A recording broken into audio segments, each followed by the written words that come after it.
সরকারের দিক থেকেও এই ধরনের কার্যক্রমকে আর বরদাস্ত করা হবে না। এ বিষয়ে সরকার ইতিমধ্যেই উদ্যোগ নিয়েছে একটি শক্তিশালী তদন্ত কমিটি করার মাধ্যমে যারা যারা এর সাথে জড়িত তাদেরকে শাস্তির আওতায় নিয়ে আসার ফরম্যাটে তাদের শক্তি প্রদর্শন করছে এবং জুলাই গণঅভ্যুত্থানের যারা সম্মুখ সারির নেতৃত্ব আছেন, জুলাই গণঅভ্যুত্থানে যারা অংশগ্রহণকারী আছেন তাদের উপর আশঙ্কা এখনো কাটিয়ে উঠতে পারেনি। এটা আপনাদেরকে আমি পরিস্থিতি দেখে ডাক্তারদের সাথে আলোচনা করে এটা আমি পেয়েছি। আর আরও যে মেডিকেল টেকনিক্যাল বিষয়গুলো ডাক্তার রফিক আপনাদের সামনে বলবে।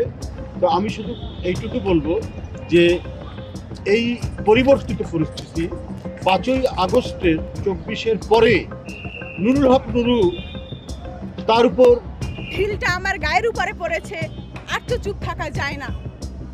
দুঃখের সাথে বলতে হয় আজকে যারা ছাত্র জনতার উপরে গুলি চালিয়েছেন তাদের প্রমোশন হয়। দুঃখের সাথে বলতে হয় যারা আজকে সচিবালয় যারা মব সৃষ্টি করে, যারা সকল ডকুমেন্টস পুড়িয়ে দেওয়ার সাথে সম্পৃক্ত থাকে, গণমাধ্যমের উপরে রেস্ট্রিকশন নিয়ে আসে, তাদের অনুমতি সহকারে নাকি রিপোর্ট করতে হবে। এই 50 বছর পরেও এই ধরনের গল্প আমরা কখনো শুনি নাই, কোনো বইতেও আমরা পড়ি নাই। আশ্চর্য হচ্ছি তাদের কাণ্ড কারখানা দেখে। এবং আমার কাছে মনে হচ্ছে এই বিপ্লবী সরকারের সব থেকে এই পুলিশ প্রশাসনের ব্যবস্থাটা একেবারে নাজুক এবং এখানে যারা যোগ্য তাদেরকে দায়িত্ব না দিয়ে বরং ফ্যাসিস্টের যারা ছিল তাদেরকে আরও বিভিন্ন লিঙ্ক লবিংয়ের মাধ্যমে অর্থের বিনিময়ে তারা এখনও বহাল তবিয়াতে আছেন এবং সেই সাথে দেখতে পাচ্ছি তাদের প্রমোশনও হচ্ছে। তাহলে আপনি আমি নিরাপদ কিভাবে? আপনি তো এখানে যারা সাংবাদিক বন্ধুরা আছে তাদেরকে তো আমি চিনি, এরা তো আমাদের সাথে ছিল। এরা কেন আমাদের নিউজ প্রকাশ করছে? এই জন্য তাদের উপরে হামলা হয়েছে, তাদেরকে হয়রানি করা হয়েছে। কই তাদেরকে আমরা নিরাপত্তা দিতে পেরেছি? আজকে আমরা ব্যর্থ, তাই আমরা বলিনি, এখন থেকে বলবো।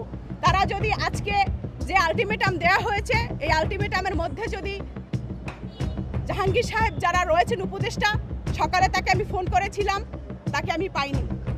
এবং আরও কয়েকজন উপদেষ্টার সাথে কথা বলেছি, শারমিন মোর্শেদ আপার সাথে, ব্রিগেডিয়ার সাহেবের সাথে কথা বলেছি, সাকরাত সাহেবের সাথে। তারা আমাদেরকে আশ্বস্ত করেছেন এটি সুষ্ঠু তদন্ত হবে এবং বিচারের আওতায় নিয়ে আসবে। তা আমি আজকে স্বরাষ্ট্র উপদেষ্টার সাথে কথা বলতে চেয়েছিলাম, তিনি মুঠোফোনটি আমার ধরেননি। যদি কথা হয় তার কাছ থেকে আমি স্পষ্টভাবে জানতে চাইব, জবাবদিহিতা দিতে হবে, কারণ আমাদের রক্তে তারা ওইখানে বসে আছে, আমাদের জীবনের বিনিময়ে বসে আছে। প্রথমত ভিপি নুরের জন্য তো খারাপ লাগছে। বাংলাদেশের সম্ভবত একমাত্র নেতা ভিপি নুর যিনি রাজনৈতিক এই শর্ট টার্মের জীবনে এত বেশি তিনি মার খেয়েছেন। তবে এইবারের মতন ট্রাস্ট মি আর কোনো মার তিনি খান নাই এবং কি অবস্থা আইসিইউতে নেওয়ারও কাজ লাগে নাই আওয়ামী লীগ সরকারের সময়েও। বাট এবার যে ঘটনা ঘটেছে এই ঘটনায় হিতে বিপরীত হয়েছে ভিপি নুরের জন্য। হিতে বিপরীত কেন বললাম? যে যারা হয়তো এখানে পরিকল্পনা কিন্তু অন্য কিছু, পরবর্তী ভিডিওতে আমি আলোচনা করব। ভিপি নুরকে মাইনাস করতে গিয়ে ভিপি নুর প্লাস হয়ে গেছে। দেখেন ঠিক 2 দিন আগেও ভিপি নুরের পোল খোলার জন্য সাংবাদিক ইলিয়াস একটা ট্রেইলার দিয়েও দিছিলেন। ইভেন বড় ধরনের একটা পার্ট আসতেছিল তার, যে বিভিন্ন বিকাশ টিকাশ আরো নানান ইস্যু নিয়ে। প্লাস রাজনীতির মাঠে মোটামুটি তৌহিদ আফ্রিদি কাণ্ডে রাহির বক্তব্য কিন্তু ভিপি নুরের উপর জনগণ ক্ষিপ্ত ছিল। আবার বিএনপির নেতাকর্মীরাও ভিপি নুরের উপর ক্ষিপ্ত, জামাতের তারাও ক্ষিপ্ত। কারণ ভিপি নুর বেশিরভাগ সময় ইদানিং সেই কোটা আন্দোলন সময় তার যে অবস্থানটা ছিল, এরপরে বিভিন্ন সময় তার সুইং এর কারণে কোথাও না কোথাও দিন শেষে তার রাজনৈতিক একটা যে সম্মান ছিল সেটা কিন্তু অনেকটা হারিয়ে ফেলেছেন। দেখেন যাদের অনুসারী আছে তারা তার গান গাইবে, সেটা আলাদা, কিন্তু এই ঘটনায় সারা বাংলাদেশের কাছে ভিপি নুর আবারও জাতীয় নেতার মর্যাদা কিন্তু পেয়ে গেলেন। আজকে খোদ প্রধান উপদেষ্টা ডক্টর মোহাম্মদ ইউনূস তিনি ভিপি নুরকে ফোন করে তার শারীরিক অবস্থার খোঁজ নিয়েছেন। গতকালকে আমাদের আইন উপদেষ্টা ছুটে গেছেন, প্রেস সেক্রেটারি ছুটে গেছেন। বেসিক্যালি এটা কতটুকু পজিটিভ আমি বুঝাই যে রাজনৈতিক নেতার উপরে যখন একটা ঘটনা ঘটছে সেখানে সরকার কিভাবে কানেক্ট করে আগামী দিনে যেন আমাদের রাজনৈতিক নেতারা শিক্ষা রাখেন। আবার ভিপি নুরের চিকিৎসা নিয়ে সরকারের পক্ষ থেকে কিন্তু বার্তা দেওয়া হয়েছে, যত টাকাই খরচ হোক রাষ্ট্র ভিপি নুরের চিকিৎসার ব্যয়ভার গ্রহণ করবে। কারণ ভিপি নুরের উপরে যেই ঘটনা ঘটছে এটা পার্ট 1, পার্ট 2, পার্ট 3 তিনটা ভাগে বিভক্ত। তারপরেও সেখানে আইন শৃঙ্খলা বাহিনীর, সেনাবাহিনীর সম্পৃক্ততা ছিল, সেই কারণে রাষ্ট্র যেহেতু তাদেরই যন্ত্র কাঠামো, সো রাষ্ট্র এটার দায়িত্ব নিচ্ছে। কিন্তু আমার বক্তব্যের বিষয়টা হচ্ছে সেনাবাহিনী তাদের ক্লারিফিকেশন দিয়েছে যে তারা কেন বল প্রয়োগ করতে বাধ্য হয়েছে, আর পুলিশের জায়গা থেকে হয়তো পুলিশের বক্তব্য আসবে। যাই হোক, মানে মোট কথা ভিপি নুরের যে মাইনাস সিচুয়েশনটা ছিল 2 দিন আগেও, আপনি দেখেন ট্রেন্ডে ছিল তৌহিদ আফ্রিদি, যে তৌহিদ আফ্রিদির অপকর্ম বিভিন্ন কিছু মুহূর্তে প্রতিদিন আপডেট হইতেছিল। লাস্টে এসে ভিপি নুরও কিন্তু যে রাহির দেওয়া স্টেটমেন্টে যে ভিপি নুরের শেল্টারে আসছিল, আবার সাংবাদিক ইলিয়াসরা দাবি করেছিল মাই টিভিকে বাঁচানোর জন্য ভিপি নুর লক্ষ লক্ষ কোটি কোটি টাকার ডিল করতেছিল। তো এরকম কিন্তু পাল্টি একটা অবস্থান ছিল। আর পিনাকিদা, মানে সাংবাদিক ইলিয়াস বা অন্যান্য রাজনৈতিক দলের নেতাকর্মীরা সবাই কিন্তু ভিপি নুরকে ধুইয়া ফেলতেছিল। সেই জায়গা থেকে ইউটার্ন নিয়ে একটা মায়ের যে কপালে কতটুকু ভাগ্য পরিবর্তন করতে পারে এটা আজকে ভিপি নুর প্রমাণ করে দিয়েছে। মোটামুটি 0 থেকে আবারও তার হিরোইজমের জায়গা সামনে আসছে।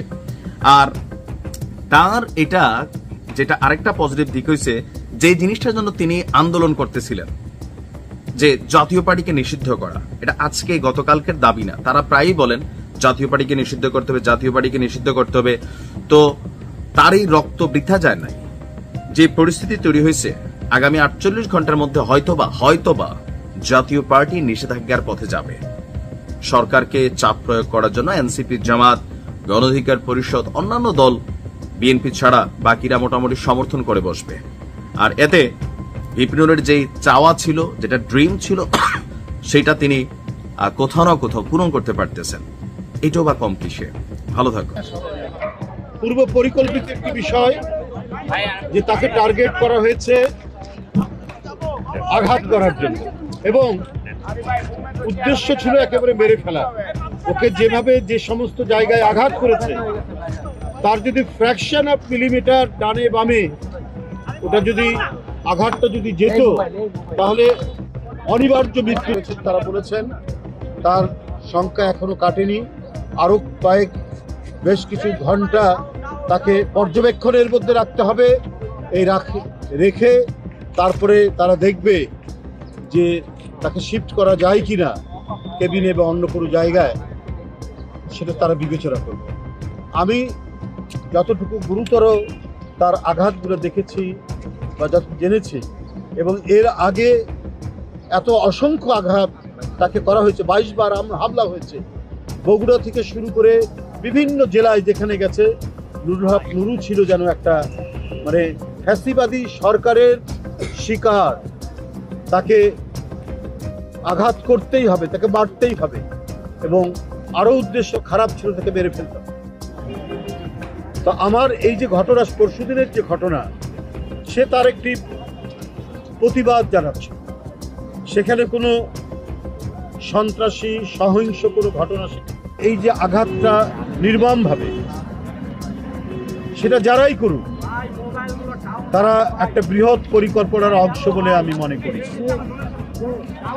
আমরা এটা মনে করি না শান্তিপূর্ণ অবস্থায় সে যত বড়ই অপরাধী হোক তার উপর আক্রমণ করা। নুরুল হক নুরু এই ধরনের কোনো আক্রমণ বা এই ধরনের কোনো সহিংসতা করেনি। তাদের অফিসের কার্যালয়ে ঢুকে এইভাবে আক্রমণ করে রক্তাক্ত করা, এটা আমি মনে করি উদ্দেশ্য প্রণোদিত গভীর চক্রান্তের অংশ। যে লোক শেখ হাসিনার আমলে নির্বাচনের আগে ভারতে গিয়ে যখন সাংবাদিক আপনারাই, সে যখন বাংলাদেশ ফিরে আসে, আপনারা যখন জিজ্ঞেস করেছেন তখন বলেছে যে কিছু বলা যাবে, তাদের অনুমতি ছাড়া কিছু বলা যাবে না। নিশ্চয়ই আপনাদের মনে আছে।